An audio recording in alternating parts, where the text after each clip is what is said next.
지난 월요일에 윤여정 배우가 아카데미 여우 조연상을 수상을 했습니다. 근데 그 배우가 말했던 그 삶을 통해서 말했던 그 떨림이 저에게 울림으로 다가왔습니다. 아리스토텔레스의 수사학은 그 세 가지를 말하고 있거든요. 로고스, 파토스, 에토스. 이 세 가지가 잘 융합이 되어 있을 때 누군가를 설득할 힘이 있습니다. 로고스는 텍스트 그 자체의 설득력, 논리력, 그것을 말하고 있고, 파토스는 감정의 떨림이죠. 내가 어떤 이야기를 할 때 상대방의 어떤 감정의 진동을 줄 수 있는 그것이 있어야 합니다. 그 감정의 떨림이라는 것이 그 메시지와 내용이 이 시대를 살고 있는 시대와 사람들을 품고 있을 때 그 메시지가 나에게 울림으로 다가옵니다. 그러하게 우리가 어떤 메시지나 말을 할 때 나만의 이야기가 아니라 지금 내가 하고 있는 메시지가 이 시대와 또한 동시대를 살고 있는 사람들의 그런 떨림을 내가 그대로 전하고 있는 것인가, 그걸 한번 생각해 볼 필요가 있습니다. 지금의 시대는 다양성의 시대거든요. 나 자신만의 옳음과 의를 주장하며 자기만의 성 진영에 갇혀서 사는 것이 아니라 그 진영을 허물고 밖으로 나아가 길에서 그 낯선 타인들을 만나는 것, 그리고 그들에게 열린 마음, 관용의 태도를 가지고 있는 것, 그런 태도를 가지고 있을 때 상대방의 마음에 울림을 줄 수 있죠. 그리고 에토스, 말하는 그 사람이 누구인가, 그리고 실제로 그가 말한 그대로를 살고 있는가, 그것이 메시지의 설득력이 있습니다. 윤여정 배우의 삶에는 그 삶이 에토스가 되고 그 삶이 이 비어있는 공간을 울리는 그 종소리가 되는 그런 삶의 아름다운 맥락이 거기에 숨어 있더라고요. 그는 1945년생인가요? 그때 올해가 75세가 됐는데, 그분의 이렇게 출생지를 보니까 황해도 개경 출신이더라고요. 황해도 개경.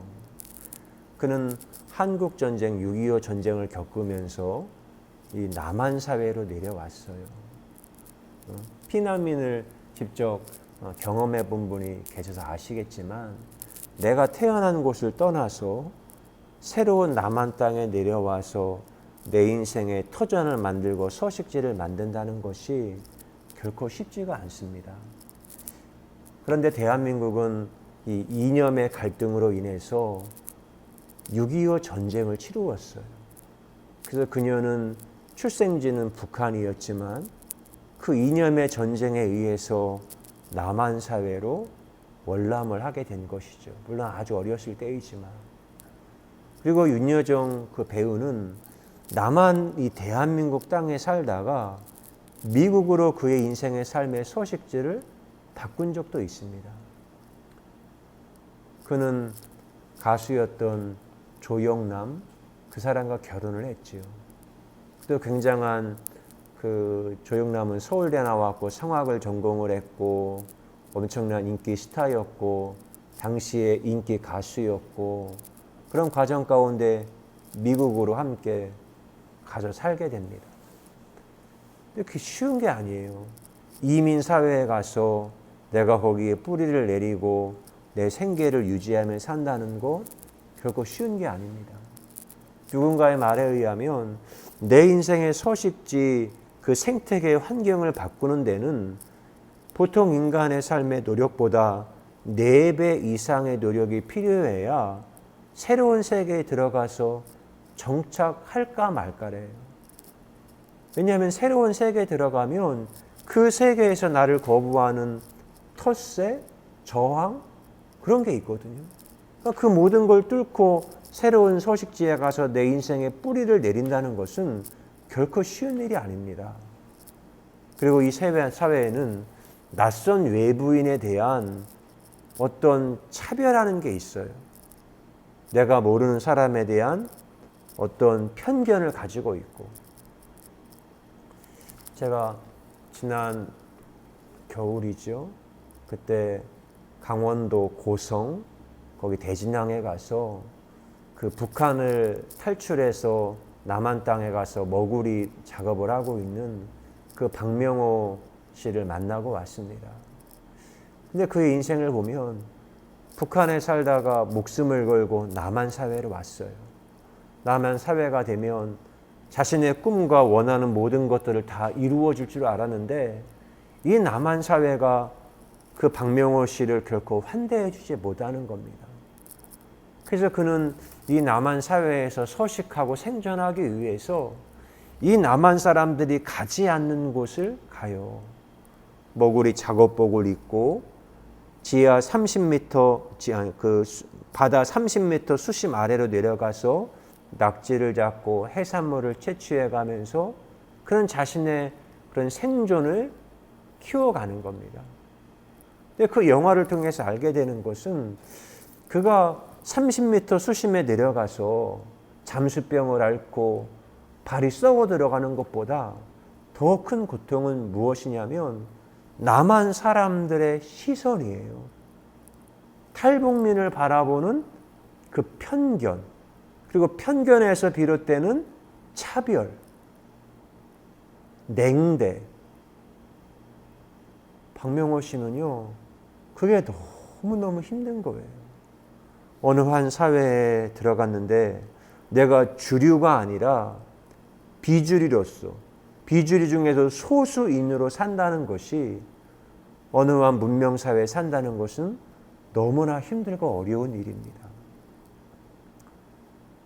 윤여정 씨가 미국에 갔다 왔어요. 근데 거기서 이혼을 했습니다. 40이 되었을 때 그의 나이. 1980년대는 이혼녀라고 하는 것은 굉장히 부정적인 이미지가 강했던 때예요. 35년 전에 어떤 하나의 신분 계급처럼 이혼을 한 여성이라고 하면 엄청난 사회적인 멸시와 어떤 차별과 그런 것들이 있는데 그녀는 자녀 2명을 키워야 했기 때문에 그 모든 인생의 짐을 다 짊어지고 그는 연기하는 것이 그냥 일상의 노동의 삶이었어요. 근데 그것들을 모두 다 그녀는 감당하면서 자신의 삶의 지경을 가꾸어 가는 거예요. 그래서 자신의 시간과 자신의 건강과 그리고 자신 안에 있는 어떤 연기에 대한 어떤 DNA 그것을 가지고 스스로 그러함을 따라 이 편견과 차별이 가득한 세상에서 자신의 아름다운 삶을 한 걸음씩 한 걸음씩 경작해 나갔습니다. 그래서 수직적인 사회를 좀 더 평평한 수평적인 사회로 그 배우가 만들어가게 된 것이죠. 사실 저에게는 윤여정 배우가 제 마음에 이렇게 다가왔던 것은 텔레비전 예능 프로그램을 할 때였어요. 꽃보다 누나, 그 여행 프로그램, 그 윤식당, 해외에 가서 낯선 곳에 가서 게스트들과 함께 그 식당을 하고 그리고 최근에는 윤스테이. 근데 그걸 보면 늘 일상적인 여행과 식당을 하며 소소한 삶이기 때문에 무엇인가를 하나 분명하게 예측할 수 없어요. 오늘 출연하고 만나는 그 외국의 어떤 한 여행객들, 그곳에 사는 사람들, 이 땅에 오는 어떤 여행자들, 그들을 도무지 예측할 수 없는 삶이거든요. 근데 그는 인생의 어떤 연약한 갯벌과도 같이 부드러운 어떤 삶의 본성을 가지고 있기 때문에 그 모든 만나는 사람들하고 잘 융화가 되어지고 잘 물들어가는 거예요. 그러한 삶이 너무 아름다워요. 물론 방송국 PD, 편집자가 그 모든 걸 다 영상으로 촬영하고 난 다음에 그 담당 PD도 그 모든 걸 종합 편집권을 가지고 아름답게 방송 프로그램으로 만들게 되지요. 그걸 보면서 우리의 어떤 소소한 일상들, 내가 식당을 하고 여행을 하고 이 모든 일들, 내가 처음 보는 낯선 사람을 만나게 되는데 이 모든 것들에 아름다운 신비가 감추어져 있구나. 저는 그 예능 프로그램을 보게 될 때 윤여정 배우를 통해서 그런 것을 저는 얻게 되었습니다. 지난 주일에 예배 드릴 때 우리 외부에 더하인 간판 작업을 해서 좀 소음이 있었거든요. 근데 그 작업을 했던 사람이 제게 시 한 편을 써서 보냈어요. 잠들기 전의 의식이 살아있는 시간, 오르가즘의 전율이 쏟아지기 전의 유희, 꽃이 피기 전의 설레임, 비가 오기 전의 어둠, 절정은 허무 정멸이다. 행복은 과정 속에 숨어 있다. 오늘 아침에 이 메시지를 봤어요. 그러면서 이 모든 어떤 인생의 과정 가운데 아름다움이 숨어 있다는 거죠. 잠자기 전의 시간, 내 인생의 어떤 환희가 쏟아지기 전의 시간, 꽃이 피기 전의 설레임, 비가 오기 전의 어둠. 어떤 하나의 절정의 순간을 만나기 전에 있는 그 순간, 그 모든 것들이 사실은 다 내게 아름다운 순간이라는 겁니다. 예수님이 그 말씀을 증거하고 그분이 활동했던 지역이 갈릴리라고 말씀합니다. 근데 그 갈릴리는 그 예루살렘의 하부 구조였고 착취의 대상이었어요. 예수님은 갈릴리 사람들이 착취당하고 억압당하고 차별받는 그런 것을 결코 외면하지 않았어요. 그리고 자신만이 하나님의 소명을 따라 사는 삶이 아니라 그 시대를 함께 살고 있는 모든 이들을 함께 깨우며 시대와 무대를 바꾸길 원했던 새로운 나라, 하나님의 나라를 꿈꾸신 분이 바로 예수님이시죠. 그리고 그분은 십자가의 죽음과 부활을 통해서 그것이 어떤 모습인지를 우리의 삶으로 보여주셨기에 지금도 우리 산자의 가슴 가운데 그분의 종소리가 내 삶의 메시지로 다가오는 겁니다. 영화 자산 5호는 그 정약전, 정약용의 형제죠. 그가 흑상도 유배지에 그 있을 때 스토리가 영화로 만들어졌거든요. 근데 그곳에서 창대라고 하는 청년, 그 물고기와 바다를 잘 아는 그 청년과의 교류도 다가오지만 그 정약전만이 가지고 있는 고유한 그가 꿈꾸었던 세계와 세상이 어떤 것인지에 대한 그 유니크한 고유한 삶이 거기에 담겨 있어요. 정약전 이렇게 말합니다. 나는 동생과 생각이 달라. 정약용을 말해요. 나는 정약용, 동생과 생각이 달라. 정약용은 그 성리학의 신분제 질서 아래에서 그걸 지키는 가운데 이 세상의 개혁을 꿈꾸었는데 정약전은 신분 질서 자체를 완전히 타파하는 새로운 세계를 정약전은 꿈꾸었어요. 왜냐하면 이 세계가 그거에 갇혀 있는 것 앞에 정약전은 답답함을 느꼈던 것이죠. 요한복음 7장에 예수님의 삶이 그거예요. 그 갈릴리 땅, 그때 당시의 종교, 로마, 그거에 억압되어 있는 그 사람들에게 새로운 질서인 하나님의 나라를 예수님은 증거하는 겁니다. 회개하라, 하나님의 나라가 가까이 왔다. 그리고 새로운 세계를 그들에게 증거하는 겁니다. 오늘도 그 새로운 세계를 꿈꾸며 그 과정 가운데 오늘을 내가 경작하며 아름답게 만드는 예배자의 삶, 예술의 삶이 되기를 축복합니다. 거룩하신 하나님 감사합니다.